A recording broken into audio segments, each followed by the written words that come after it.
KPM. Assalamualaikum dan salam sejahtera kepada semua calon SPM yang sedang menonton di rumah sekarang. Apa khabar? Seperti biasa, anda bersama saya Syamira Nazir dalam Sukses SPM 2022. Di mana pada hari ini kita akan belajar mata pelajaran lukisan kejuruteraan untuk murid-murid tingkatan 4 dengan tajuknya Rajah Sama Luas dan Ketenjenan. Tapi agak-agak siapa guru berpengalaman yang ada pengalaman hampir 30 tahun ini yang akan bersama dengan kita? Jadi ayo kita saksikan terlebih dahulu profil beliau.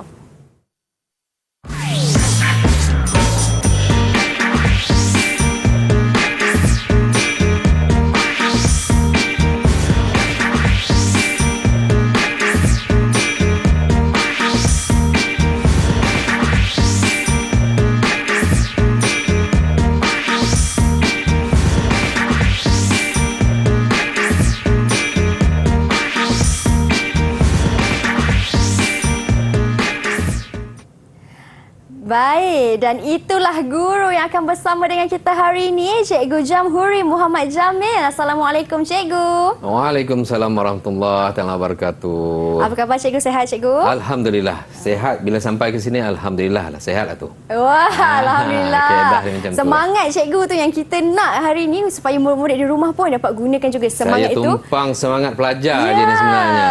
Kalau ikut saya dah tak semangat dah. Baiklah, Cikgu, sebelum kita teruskan sesi kelas kita pada hari ini, tak lupa juga turut serta di studio kita ada Cikgu Jurubahasa Isyarat Nur Farazila Abdul Rahim dari Sekolah Menengah Pendidikan Khas Vocational Shah Alam Selangor. Terima kasih Cikgu Farazila atas kesudian bersama dengan kami pada hari ini. Baiklah, tak lupa juga turut serta di studio kita ada kawan-kawan baru saya di dalam talian. Di manakah mereka? Murid-murid dari Sekolah Menengah Teknik Tuanku Jaafar Negeri Sembilan. Assalamualaikum. Hai semua. Wah, cerinya masing-masing dengan lengkap uniform sekolah mereka. Semuanya kumbang. Saya bunga di sini. Okey, boleh cikgu perkenalkan mereka? Okey, ini pelajar-pelajar daripada Sekolah Menengah Teknik Tuanku Jaafar. Okey, yang pertamanya Nur Syafi. Angkat tangan sikit Syafi. Tu Nur Syafi. Okey, Adam. Mana Adam? Okey, Adam. Seterusnya Nabil Is. Okey, mana Nabil Is? Nabil Is. Okey, Nabil Is. Dan yang last kali itu Raihan. Raihan. Hai Raihan. Okey. Baiklah, salam perkenalan buat semua kawan-kawan saya. Nampaknya cikgu, mereka pun tak sabar dan teruja nak tahu teknik untuk menjawab bagi mata pelajaran lukisan kejuruteraan ini. Jadi silakan cikgu untuk sesi kelas kita. Ya, terima kasih Mirah. Kita akan mulakan kita punya subjek lukisan hari ini untuk teknik menjawab. Saya akan lebih kepada teknik menjawab.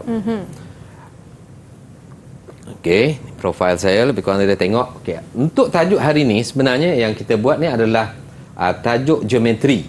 Okey, itu tajuk besar dia, tajuk geometri. Jadi dalam geometri ni ada banyak tajuk. Yang kita akan fokuskan pada hari ini adalah membina pengetahuan dan kemahiran murid untuk apa? Yang pertamanya untuk membina rajah sama luas. Okey, macam mana nanti kita akan tengok macam mana rajah sama luas tu akan bertukar bentuk. Dan yang keduanya membina bulatan. Okey. Yang ketiganya kita nak fokuskan bagaimana nak membina elips dan parabola mengikut kaedah yang betul. Ini kan ada yang main entam kromo je kan. Jadi kita akan tengok menggunakan kaedah yang betul dan seterusnya dapat menguasai konsep ketenjenan. Jadi tangen ni adalah salah satu tajuk yang bawa markah agak besar juga dalam peperiksaan SPM nanti. Okey, so kita teruskan untuk rajah sama luas. Okey, rajah sama luas. Secara asasnya untuk rajah sama luas ini, inilah dia basic dia. Kalau kita nak bayangkan, pelajar-pelajar semua nak bayangkan, asas dia akan berbalik kepada segitiga. Jadi, segitiga, dalam segitiga apa yang ada? Segitiga dia ada puncak, ada tapak. Mana puncak dia? Okey, puncak dia ni C. C ni adalah puncak dia. So A dengan B ni ini akan jadi sebagai tapak. Jadi dalam nak bina segi empat tepat ni, apa yang kita buat? Kita ambil puncak dia, kita nak ambil ketinggian dia. So ketinggian dia kita ambil daripada puncak pergi ke garisan tapak. Sudut, mesti sudut 90 darjah. Lepas tu bila dah dapat ketinggian dia, kita akan bahagikan ketinggian tadi kepada dua bahagian. Untuk apa dua bahagian? Untuk kita dapatkan ketinggian bagi segi empat tepat yang kita kehendaki. Jadi yang tu dah dapat dia punya ketinggian dia. Jadi teruslah kita boleh naikkan setakat mana dia punya tinggi bagi segi empat tepat. Ini asas yang pelajar perlu tahu. So dipanjangkan ketinggian daripada bentuk segitiga tadi. Inilah dia bentuk segi empat.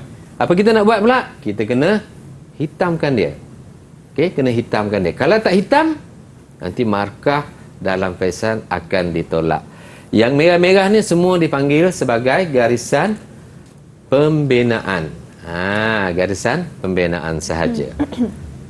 Okey, untuk ini daripada segitiga kepada segi empat tepat.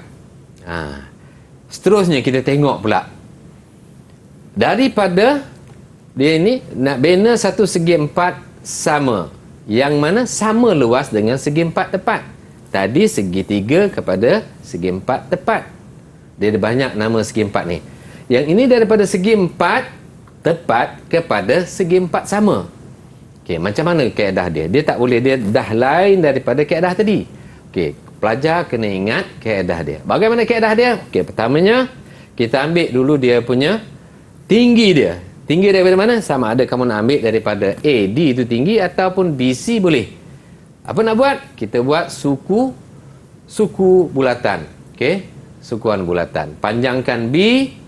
Lepas tu ambil jarak BC, kita buat sukuan bulatan. Selepas tu ada P tu sebagai kita tandakan. Tandakan ataupun kita labelkan dia P tu. Untuk apa? Kita nak bahagikan PA kepada dua bahagian. Okey, yang tu untuk apa? Kita nak buat semi circle ataupun separuh bulatan. Okey, apa gunanya separuh bulatan tu? Separuh bulatan itulah yang akan menentukan kita punya ketinggian segi empat sama. Mana dia? Kita naikkan BC supaya dia bersilang dengan garisan separuh bulatan. Lepas tu kita buat lagi, nak buat lagi segi sukuan bulatan. Boleh, ataupun kalau tak nak pun tanda je Q tu pun boleh.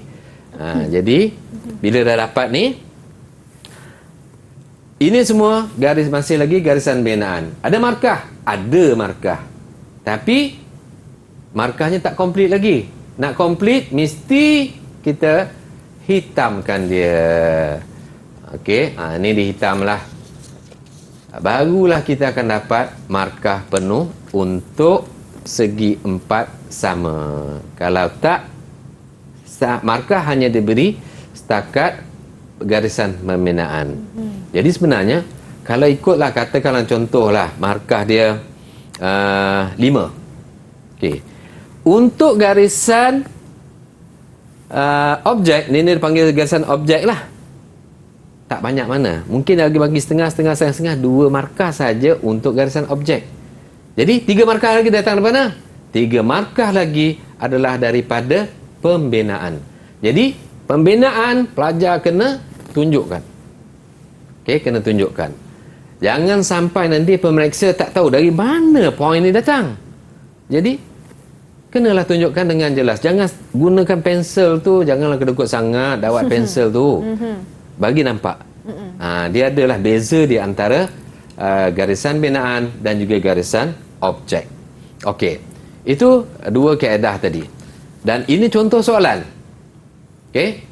Contoh soalan. Macam mana nak menyelesaikan? Ini biasanya kalau dalam soalan SPM yang baru ni, KSSM, dia akan minta lukis semula rajah ni. Ini adalah bentuk apa ni? Pelajar boleh tanya pelajar ke?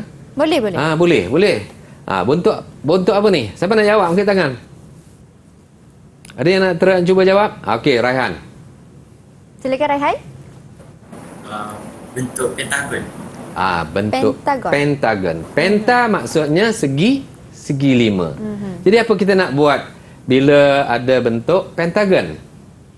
Jadi yang inilah tadi konsep dia dalam kepala mesti kita setkan. Benda ni akan jadi segitiga. Macam mana kita nak jadikan segitiga? Okey, kita tentukan dulu mana puncak dia. Yang ini nampak sangatlah kalau puncak tu, kalau gunung ke bukit ke, puncak tu tempat yang paling tinggi lah. So yang ini paling tinggi tu adalah D. So selarikan D, A. Okey, A tu dipanjangkan dulu, garisan tapak dia. D, A, selarikan pada E. Okey, ni selarikan pada E.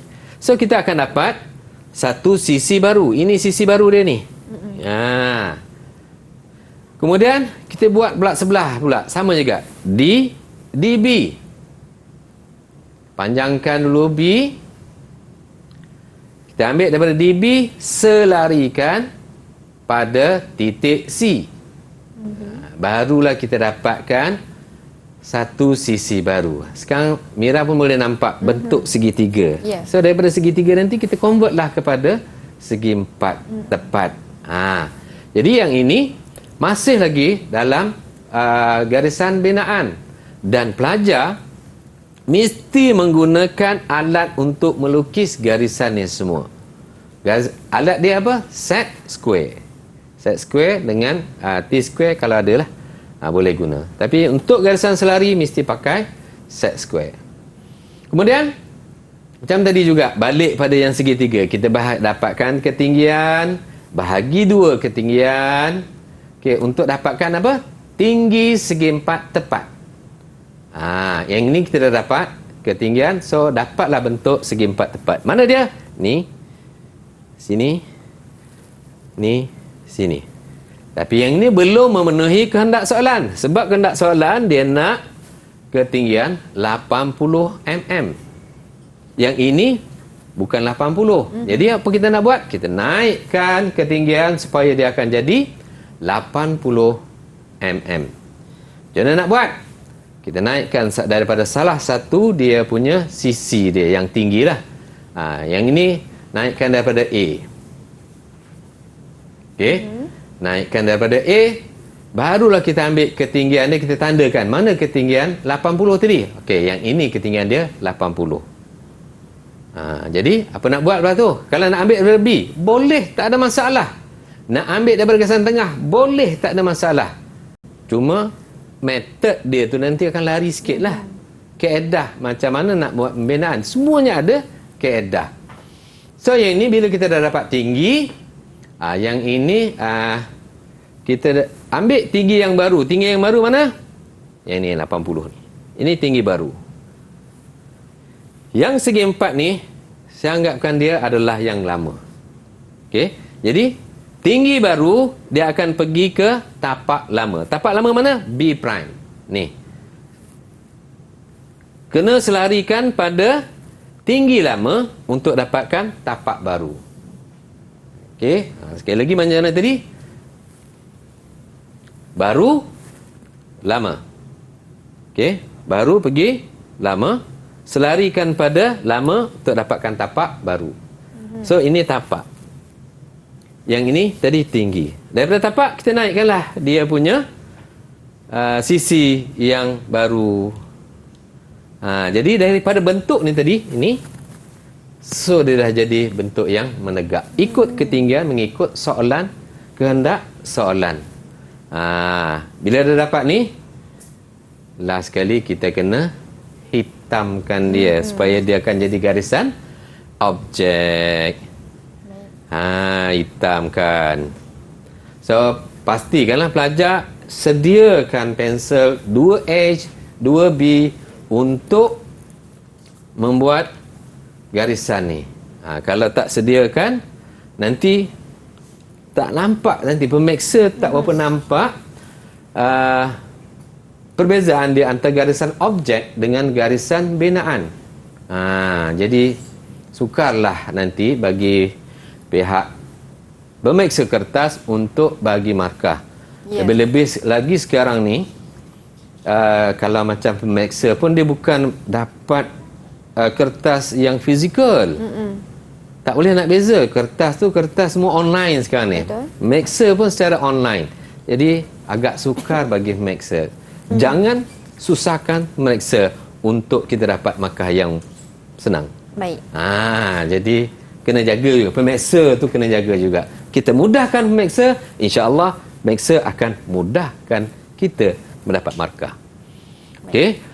Saya rasa untuk ada soalan lagi ya? Sebenarnya tak ada kot. Ada soalan? Pelajar?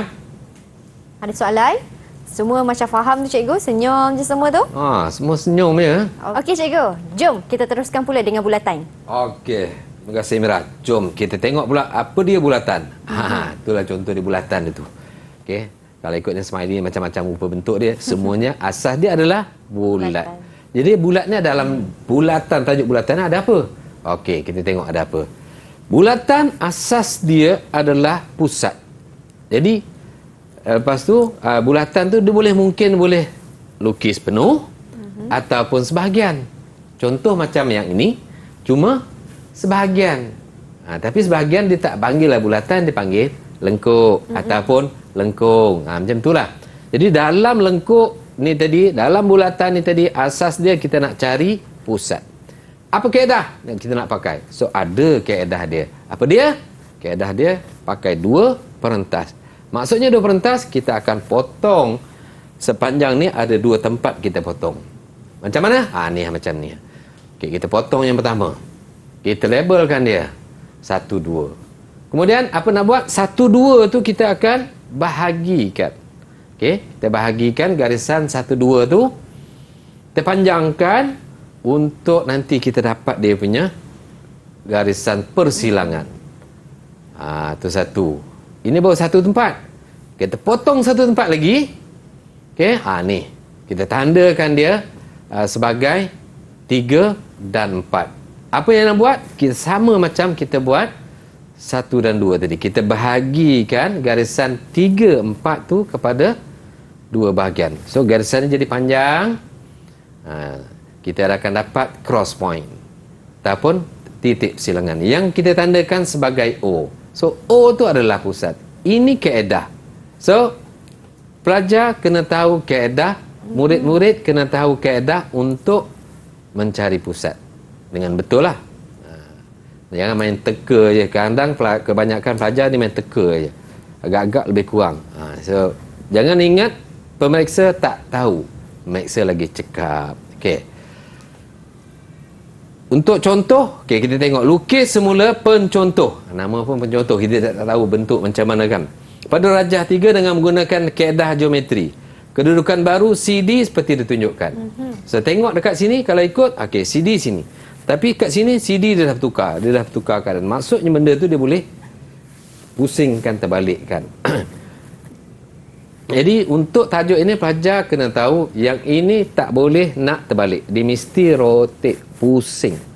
Okey, murid-murid kena pusingkan untuk dapatkan jawapan supaya dia jadi bentuk seperti mana kedudukan baru yang dibagi. Okey.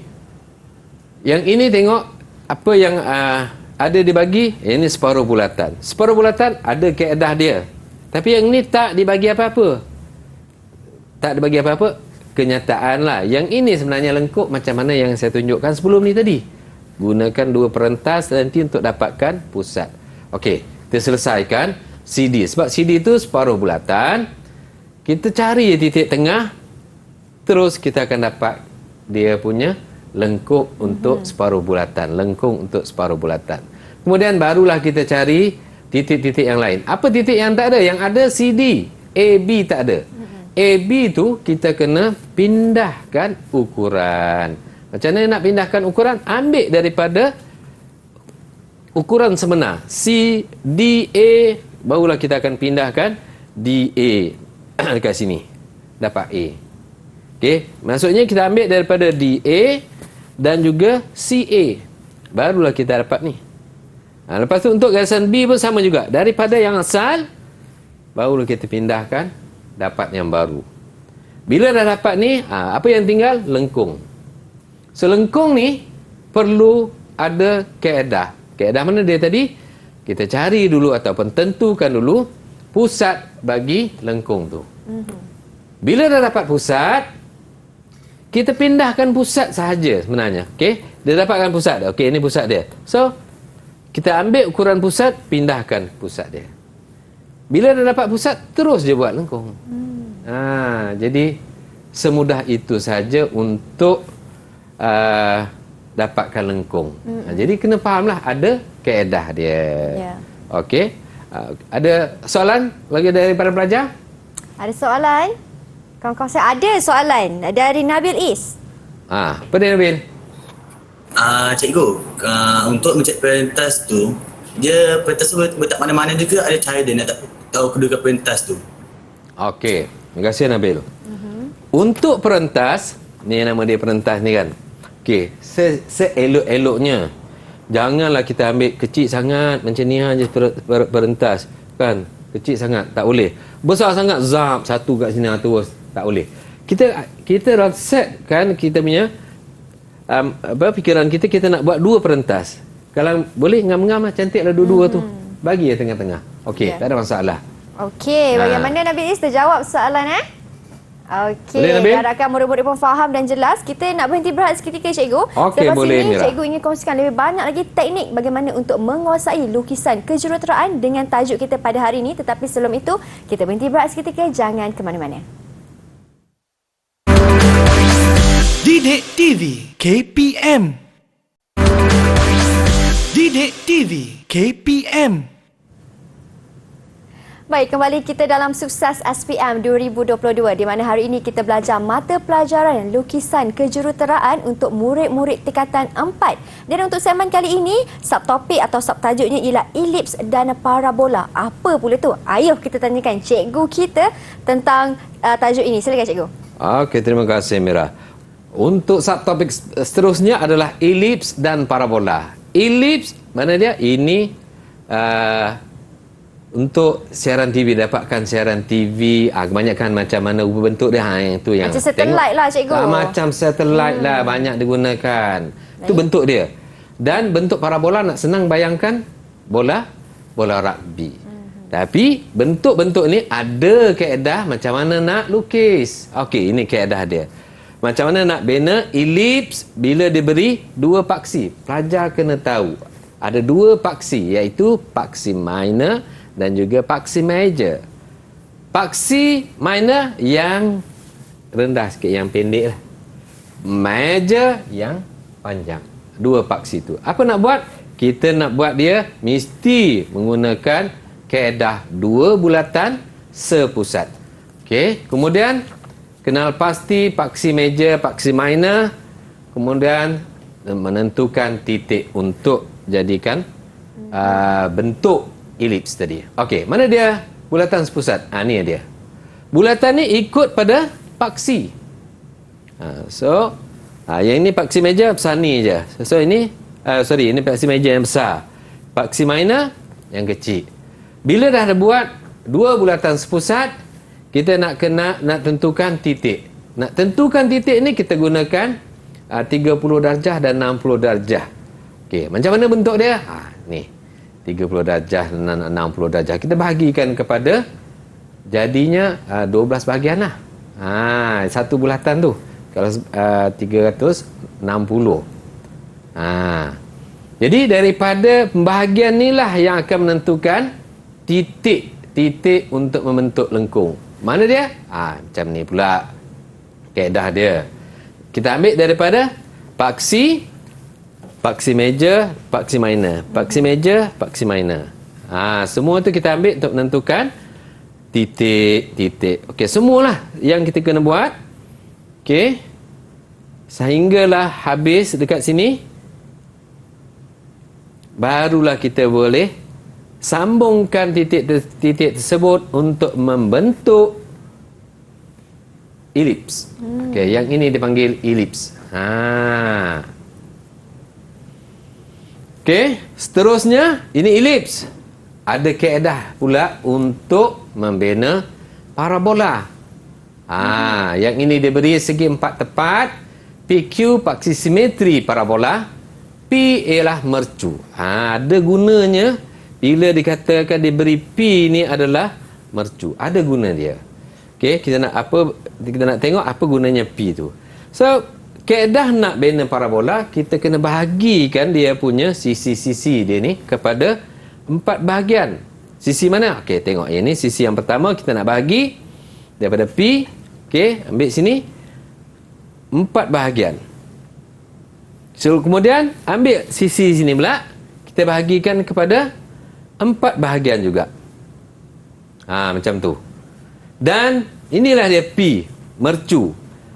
Kita pancarkan daripada P ni ke garisan yang kita dah bagi 4 untuk sisi ni tadi.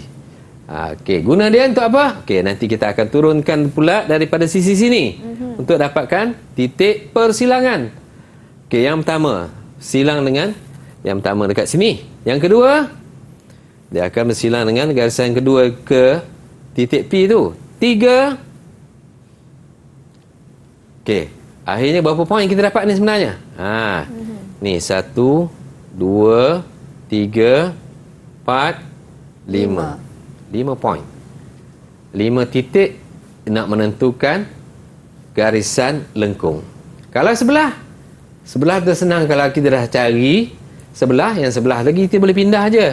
Ini kita dah cari ni semua dah cari. So kita pindahkan je ke sebelah yang satu lagi tu. Macam ni pun tak payah nak buat ni pun tak apa. Ambil jarak ni pindah pun boleh.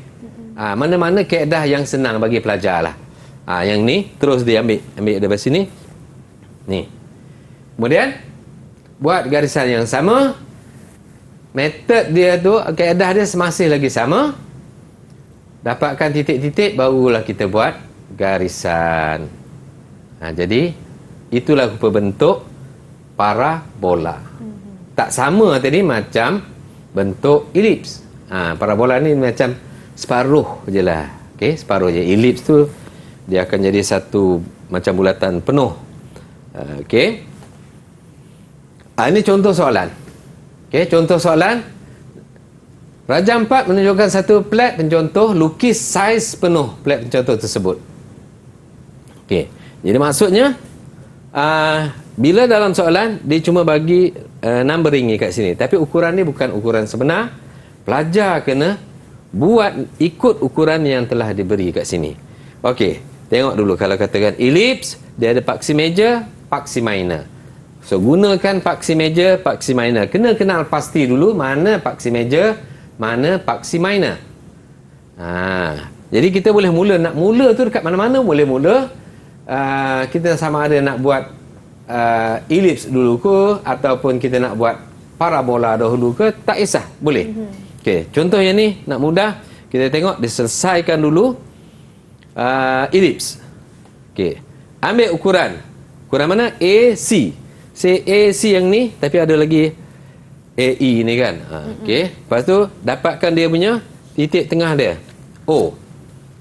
Okey, panjangkan O tu.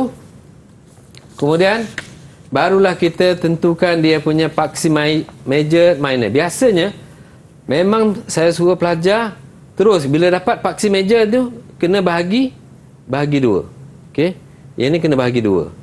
So yang ni akan dapat 40, yang ni akan jadi 30. Kenapa? Yang itulah yang kita nak buat bulatan ni tadi, yang bulatan kaedah 2 bulatan sepusat tu. Okey, ini 30, yang ni 40. Kaedah dia, sebab kita dah bahagikan terus. Kita ambil cuma setengah saja. Kalau ikut ni adalah, kalau bulatan dalam bulatan itu dipanggil sebagai dia punya diameter. Yang ini kita nak ambil jari dia saja. Kaedah seterusnya kita bahagi 30, 60 dan kita dapatkan titik persilangan dia. Okey. Bolehlah kita buat garisan elips. Lepas tu yang garisan ni senang sangatlah. Jangan tak sambung, jangan tak dihitamkan je. Untuk parabola, ini parabola, tapi kita akan buat setengah-setengah sebenarnya untuk parabola tu. Kita tak buat penuh terus. Kita buat setengah-setengah. Apa kaedah dia tadi? Kaedah dia kita kena bahagikan setiap sisi itu kepada 4 bahagian. Okey, dapatkan dulu bentuk dia. Macam mana? Ni. Kemudian kita bahagikan sisi dia kepada 4 bahagian. Kemudian kita nak dapatkan garisan pancaran dia dulu. Okey, ini garisan pancaran belum. Kita bagikan sisi yang kedua pula kepada 4 bahagian. Barulah kita dapatkan garisan pancaran. Yang ini semua dipanggil sebagai garisan pancaran. Yang ini tadi dipanggil sebagai mercu. Okey, kena tahu. Jangan salah ambil titik mercu. Bila salah ambil titik mercu, kebanyakan yang itulah yang pelajar buat silap bila menjawab. Markah akan ditolak banyak. Jadi sayanglah. Benda tu kaedah dah ada buat, tapi titik salah, tak dapatlah markah. Jadi tentukan titik mana tadi? Okey, 5 tadi kan. Ni 1 2 3 4 5.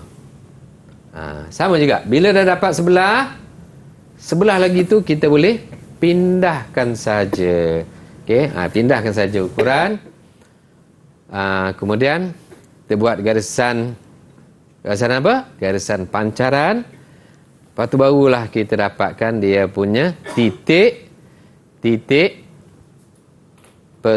untuk garisan parabola. Okey, buatkan yang di bawah dulu, baru buat yang atas. Ataupun buat yang atas dulu, baru dapat yang bawah. Boleh, tak ada masalah. Baik, itu dia penjelasan yang cukup jelas daripada cikgu tentang elips dan parabola. Tetapi kita nak berhenti berehat seketika, cikgu. Boleh, kita akan Mira, sambung lagi selepas masalah. ini. Jadi anda di rumah jangan ke mana-mana. Ya, teruskan. Didik TV KPM. Didik TV KPM. Baik, kembali kita dalam Sukses SPM 2022. Di dalam studio juga kita ada murid-murid di dalam talian, di manakah Raihan, Nabil Is, Syafi dan juga Adam. Baiklah, macam mana semua? Masih okey? Okey, semangat. Ini yang kita mahukan, semangat ini. Baik, cikgu. Ayuh kita sambung dengan tajuk yang seterusnya, subtopik ketenjenan. Apa pula tu, cikgu? Okey, terima kasih Mira. Kita tengok tajuk subtopik seterusnya, ketenjenan. Apa dia ketenjenan? Okey. Tangen ni kalau ikut dia sebenarnya adalah touch point. Okey, kalau tengok pada kartun tu, okey, touch point maksudnya bulat dengan ada satu garisan. Dia cuma touch. Sentuh, dia tak memotong. Okey, kita tengok nanti seterusnya. Yang ini. Satu garisan kita nak lukis. Satu garisan yang bertangen kepada dua bulatan secara luar. Ada kaedah, ada istilah yang pelajar perlu faham. Yang ini apa dia? Bertangen secara luar. So dalam tajuk tangen ni, yang penting adalah pusat. Pelajar kena fokus. Okey, pusat. Apa kita nak buat pusat tu? Pertamanya kita sambungkan pusat bulatan A dengan bulatan B. Yang tu pusat dia kita sambung. Kemudian kita bahagi dua pusat tu. Okey. Untuk dapatkan apa? Untuk dapatkan titik tengah untuk kita bina separuh bulatan. Apa gunanya separuh bulatan? Nanti kita tengok. Okey, kita dah bina separuh bulatan. Jadi, bila dah dapat tu, kita dapatkan pula titik X tu. Macam mana kita dapat titik X? Tengok tu. J40 tolak J25. Mana J40? Ini bulatan besar. J25 bulatan kecil ni. So, jumlah dia dekat situ 15. So, yang ini ambil 15 daripada pusat yang bulatan dia besar. So, macam saya suka murid-murid fokuskan kepada bulatan yang besar. Sebab apa? Ini yang penting ni. X ni. Untuk apa? Untuk kita dapatkan di mana berlakunya titik tangen. Daripada X inilah kita punya panduan dia. Kita gerakkan ataupun kita lukiskan satu garisan daripada pusat A tu melalui X, baru memotong bulatan. So yang tu T. T itu maksudnya tangen lah. Kemudian selarikan je. Dah dapat sini, yang ni selarikan saja. Nak selari mesti guna alat. Okey, tak boleh nak pakai baris biasa-biasa macam tu je. Guna alat. Ada alat, ada pembaris yang telah khas pelajar dah ada untuk melukis garisan tu. So bila kita dah dapat garisan tangent, so yang inilah sebenarnya titik di mana kita nak membuat garisan. Bila kita buat, okey, tengok kita buat garisan daripada melalui titik T1 dan T, so dia tak akan memotong bulatan.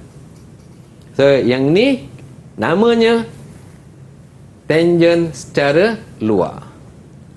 Ada juga garisan yang dipanggil sebagai tangent secara dalam.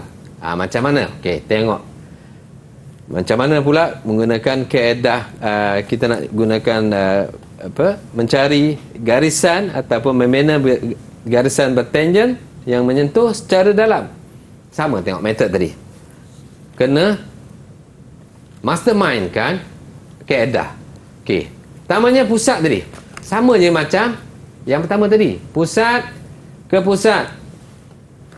Kemudian bahagi dua jarak di antara pusat A, pusat B. Okey, dapatkan pusat. Yang itu O untuk membuat separuh bulatan. Kemudian bila dah dapat separuh bulatan, yang tadi kita tolak 40 tolak 25. Yang ini kita akan campur pula. 35 campur pula 25. Mana kita nak tanda? Yang tu yang sikit ni kita panggil sebagai arc. ARC. Okey, X. So, apa dia? Dia 35 campur 25. Lepas tu kita gariskanlah daripada pusat ke titik ni. So, dapat T.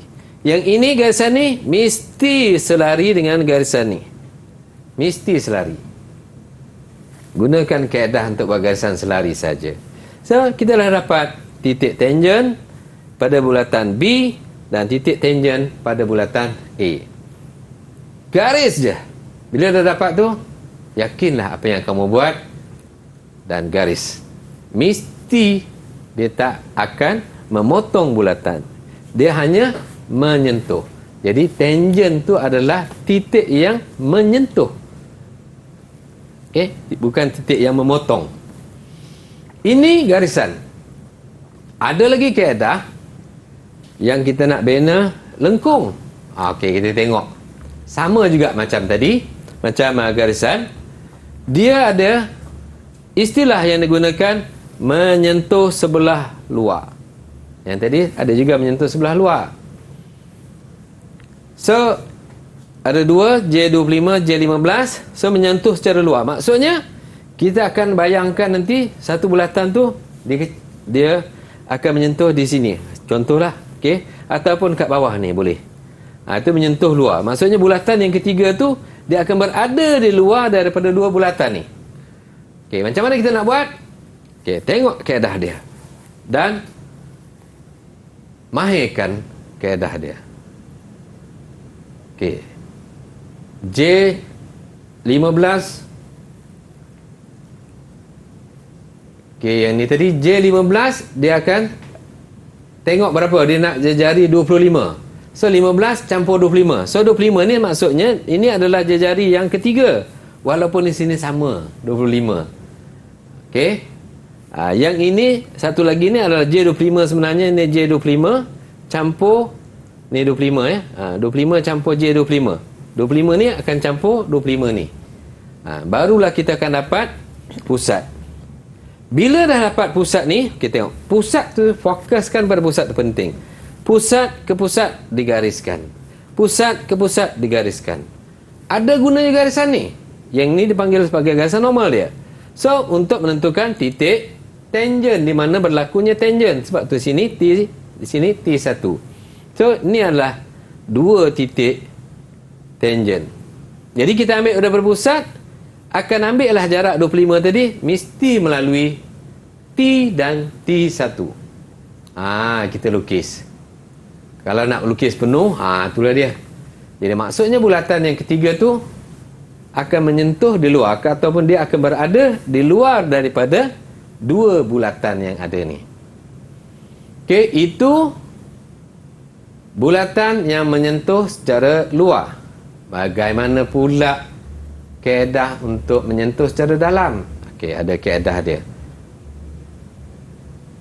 Kita tengok seterusnya macam mana kaedah nak membina bulatan yang menyentuh secara dalam. Macam mana nak bayangkan dia secara dalam? Kita nak lukis satu bulatan. Bulatan yang ketiga lah, sebab ini bulatan ni dah ada dua. Jadi menyentuh secara dalam maksudnya bila kita lukis satu bulatan yang ketiga tu, dua bulatan ni akan berada dalam bulatan yang ketiga. Maksudnya dia akan jadi lebih besar lah saiz dia atau jejari dia lebih besar. Sebab tu dekat sini kalau kita tengok kat sini, dia bagi jejari dia 75 mm. Jadi macam mana kita nak buat? Kita nak tentukan dekat mana dia punya titik tangent dia. Okey, titik tangent dia.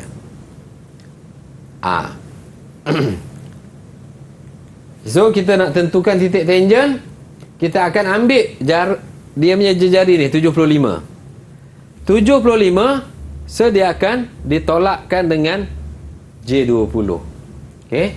75 tolak 20.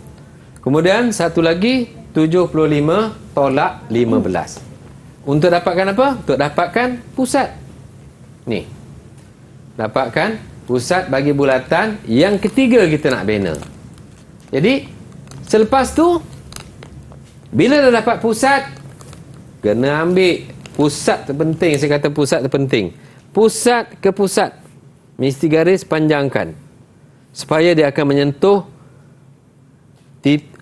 menyentuh bulatan. Jadi kita tentukan dia punya titik tangent. Pusat ke pusat panjangkan menyentuh titik menyentuh bulatan. So itu titik tangent yang kedua. Kemudian bila dah dapat titik tangent, kita ambil lah balik tadi 75. So jarak 75 tu adalah daripada sini ke sini. Samalah. Ni ke sini pun sama 75. Bolehlah kita buat bulatan ataupun lengkung. Okey. Jadi kalau katakan saya sambung, yang ini besarlah bulatan dia. So jadi besar-besar. Okey, tak cantik lah bulatan tu. Tapi nampaklah tu nak bayangkan bulatan ketiga tu akan dia makan dua bulatan ni. So dua bulatan ni akan berada di dalam bulatan yang ketiga. Okey. Sebab tu nama dia sebelah dalam. Jadi istilah ni pelajar kena cukup mahir. Okey. Macam mana pula bentuk soalan dia? Okey, kita tengok bentuk soalan. Ini contoh soalan yang biasa, tapi ini soalan yang mudah lah. Okey. Mana nampak ni dekat sini? Titik A, B, C, D adalah titik tangent. A, B dan C, D adalah garisan tangent. Lukiskan mengikut skala saiz penuh. Cuma sini dia tak nyatakan lah garisan tangent tu menyentuh secara dalam atau menyentuh secara luar, dia tak nyatakan. So kena fahamkan sendiri ya. Pelajar kena mahirkan sendiri. Kalau tengok dekat sini, okey, garisan AB ni dia kata ABCD kan. AB garisan tangent. So ini tangent ni menyentuh apa? Dalam keluar. Tadi kita dah tengok. So yang ini akan menyentuh, ini garisan tangent yang menyentuh secara luar. CD ini yang menyentuh secara dalam. Okey. Ini luar tadi. Apa yang kita kena buat dulu? Kita cari pusat untuk buat bulatan dulu. R20 dengan R35. Okey, tengok R20. Kemudian kita tentukan pula pusat untuk R35. Berapa panjang dia? Panjang dia yang kat bawah ni dia bagi 90. Panjangkan sebanyak 90. Okey. Lepas tu jarak 10 lah turun ini kan. Ini jarak 10 baru dapat pusat. Ini asas. Okey, bulatan.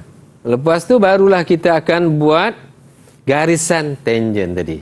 Kalau di dalam, okey, metod dia tadi pusat ke pusat. Gariskan, bagi dua, buat separuh bulatan. Tapi yang ni akan jadi bulatan penuh lah. Sebab yang atas ni bertangent di luar. Yang ini bertangent di dalam. So dia akan jadi bulatan penuh lah. Okey. Kaedah dia. Pusat ke pusat. Kemudian, kita bahagi dua. Pusat A, pusat B tu. Itu akan jadi pusat untuk kita bina separuh bulatan. Yang ni dibina separuh bulatan. Nak tengok dulu macam mana yang di luar tu. Garisan yang bertanjan di luar. Bila dah dapat, kita fokus pada bulatan yang besar. Ni kita fokus. Untuk apa? Untuk kita bina bulatan yang mana kita akan tolak 35 tolak 20. So kita tolak, kita buat sedikit tanda up. Ini berapa? X ni, jarak ni adalah 15. Okey, ini 15. Lepas tu untuk apa? X tu untuk dapatkan titik B dan juga titik A. Itu titik tangent. Barulah kita boleh garis. Yang ni dulu kita garis. Yang ni kita belum boleh hitamkan. Sebab kita tak tahu lagi dekat mana CD. Sebab dia kosong kat sini. So kita kena tentukan sendiri di mana titik CD. Okay, next. Kita buat garisan yang bertangent di dalam. Secara dalam. Sama juga tadi, dia dah bahagi dah semua. Dah dah cari titik tengah O. Kemudian dibuat je, sambung lagi lah. Separuh bulatan di bawah pula.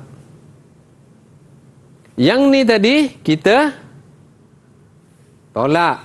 So, dapatkan Y, kita akan campur. Ni, 35 campur dengan R20. So, yang ini akan jadi 55 lah Y ni. Okey, ini akan jadi 55. J55. Kalau X ini tadi akan jadi J15.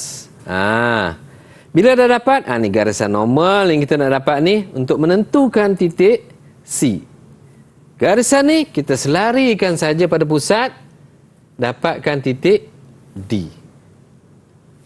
So ini yang penting. Kena tunjuk kaedah-kaedah dia ni, barulah buat garisan. Nampak? Dah selesai. Inilah garisan ni kita nak buat. Kemudian kita lengkapkanlah bulatan yang ada tu. Okey, sampai mana? Kalau tengoklah A ke D. So buatlah, dia buat sini dulu. B ke C. Yang kecil ni, dia tak buat yang besar. Selepas tu A ke D. So yang ni tinggal sikit. Okey. So, itulah kaedah dia. Bagaimana kita nak menyelesaikan soalan tangent. Baik, terima kasih Cikgu atas perkongsian yang telah diberikan tentang ketangenan. Kita ingin berhenti berehat seketika. Kita kembali selepas ini. Anda di rumah jangan ke mana-mana, hanya di Sukses SPM 2022.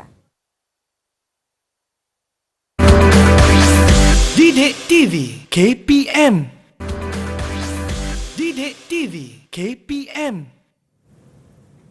Baik, kembali kita dalam Sukses SPM 2022 di mana hari ini kita belajar satu mata pelajaran yang sangat menyeronokkan iaitu lukisan kejuruteraan. Dan untuk segmen ini, cikgu dah terangkan macam mana cara untuk menjawab soalan, tekniknya bagaimana. Segmen ini apa pula perkongsian daripada cikgu? Ataupun segmen ini kita nak soal murid-murid kita, cikgu. Kita nak uji. Ya, dia orang ni faham. Main angguk je kan. Kita nak tengok kefahaman pelajar, kita nak uji pada segmen ini. Okey, kita tengok. Ini contoh soalan. Ini soalan belum pernah keluar dalam SPM lagi. Kok tahun ni keluar, Wallahualam lah kan. Tak ada, sebab saya pun bukan pengupas soalan pun. Baik. Jadi soalan. Okey.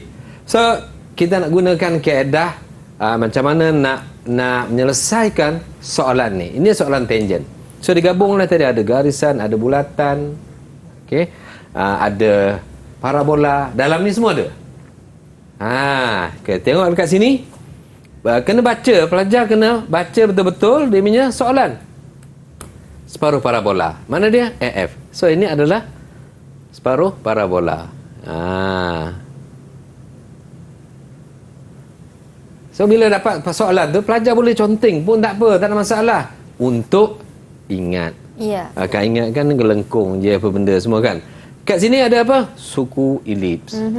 Jadi dah gabungkan benda tadi yang kita dah belajar tadi kepada satu bentuk soalan. Okey. Kita cuba tanya pelajar. Siapakah yang faham untuk bagaimana kita nak start Bagaimana kita nak mulakan? Selain daripada kita mulakan dengan bismillah lah. Bagaimana kita nak menyelesaikan masalah soalan tangen ni? Okey, siapa nak cuba? Pelajar. Okey, murid mana yang ingin mencuba? Step pertama. Angkat tangan. Siapa nak cuba? Cepat. Ui, tengok Rin. semangat. Okey. Dengan Syafi sama. Yang mana satu cikgu? Bagi Syafi lah. Silakan Syafi. Mulakan dengan Syafi. Mula-mula kena buat bulatan jejari 25. Okey, terima kasih Syafi. Okey, bulatan 25. Okey, tengok yang inilah yang ditunjuk Syafi maksudkan, yang ni bulatan 25 ni. Jadi, memang kaedah dia kita gunakan kalau dapatlah sebaiknya yang garisan tegak ni 60, 90. Yang ni kita dapatkan dulu. Okey, untuk memudahkan kita lah. Okey. J25. Okey, kita buat inilah J25 kita. Kita dah buat. Selepas tu kita dapatkan 70. Ini garisan 70. Kemudian 60. Yang 60 ni adalah titik A. Okey, next. Apa nak buat? Okey, next. Siapa nak cuba? Okey. Siapa nak cuba? Seterusnya, Okey. Rin. Adam. Dari titik tengah jejari 25 kita gariskan ke A. Okey, yang ini garisan tangen yang menyentuh secara luar. Tapi ini dah luar daripada satu titik. So, kaedah dia, kita buat ni garisan. Kita bahagi dua, kemudian kita buat separuh bulatan. Jadi terus kita dapat titik B. Titik B ni adalah titik tangen. Okey, seterusnya selesai satu bab dekat sini. Cuma ni kita belum selesaikan lah. Okey, parabola. Ada dapat A, kita buat parabola. Okey, method dia parabola. Apa dia method dia? Siapa nak cuba parabola? Cepat, method je. Apa method kita nak pakai? Okey, Muhammad Raihan. Okey, Raihan. Mula-mula kita kena cari jarak dia. Lepas tu setiap sisi kita kena bahagi pada 4 bahagian. Okey, terima kasih Raihan. Okey, dah faham lah tu tadi apa yang dia ajar tadi. Okey, kita kena tentukan dia punya panjang paksi dia tadi lah. Okey. Kemudian kita bahagi 4. Setiap paksi ni tadi bagi 4. Kemudian kita bahagi lagi, terus dia buat dekat sini dia dah nyatakan F ialah mercu. Ni penting ni. F adalah mercu. So, inilah garisan titik di mana kita nak buat garisan pancaran dia. Kemudian bahagi pula satu sisi lagi kepada 4 bahagian juga. Okey, barulah kita dapat titik persilangan dia untuk menentukan garisan parabola yang kita nak buat. Okey, tu dia. Ada 5 titik. Barulah kita sambungkan garisan tu. Jadilah dia separuh parabola. Yang contoh tadi kita buat parabola penuh. Okay, next. Ellipse. Siapa lagi yang belum keluar suara tu? Kita tengok ellipse. Apa kaedah ellipse? Okey. Nabil. Silakan Nabil. Nabil is. Untuk dapatkan garisan F ke Q gunakan paksi meja. Okey, paksi meja dia kalau kat sini 120. Terus kita bagi 2, so dia akan dapat 60. Paksi minor terus kita bagi 2, akan dapat 40. Jadi yang ni kita daripada F kita tandakan ni sebanyak 60. Okey, kemudian kita namakan dia sebagai sama dekat sinilah Q. Okey, itulah Q. Daripada Q kita turunkan, okey, yang ni turun sebanyak berapa? Sebanyak 40. Okey, banyak 40. So kita dapatlah titik E dekat sini lah. Kaedah dia, kita bina sukuan elip 2 bulatan sepusat. Bila dah dapat 2 bulatan sepusat, kita bahagikan pula 30, 60. Maksud 30 tu adalah 30 darjah, 60 darjah. Pelajar dah faham lah tu kalau sebut 30, 60 tu. Okey, ni dia. Ni sudut 30, 60 ni. Untuk dapat apa? Untuk dapatkan dia punya titik untuk membentuk sukuan elips tu. Okey. Macam mana kita nak buat ni? Dia punya titik ni. kita fokuskan pada bulatan minor dia. So kalau bulatan minor, yang ini bentuk dia macam mana? Bentuk dia akan jadi melintang macam itulah. Satu lagi bentuk dia akan jadi bentuk menegak gitu. Kalau bentuk yang melintang, maksudnya pada pada bulatan minor ni dia akan jadi melintang juga. Macam ni. Ini melintang. So pada paksi major dia akan jadi menegak. Dia ikut bentuk macam mana. Sama ada bentuk tu bentuk melintang ataupun bentuk menegak. Okey. So dia dah dapat. Inilah dia titik dia. 1, 2, 3, 4. 4 je titik. So sambung. Oh sorry, bukan sini pada E.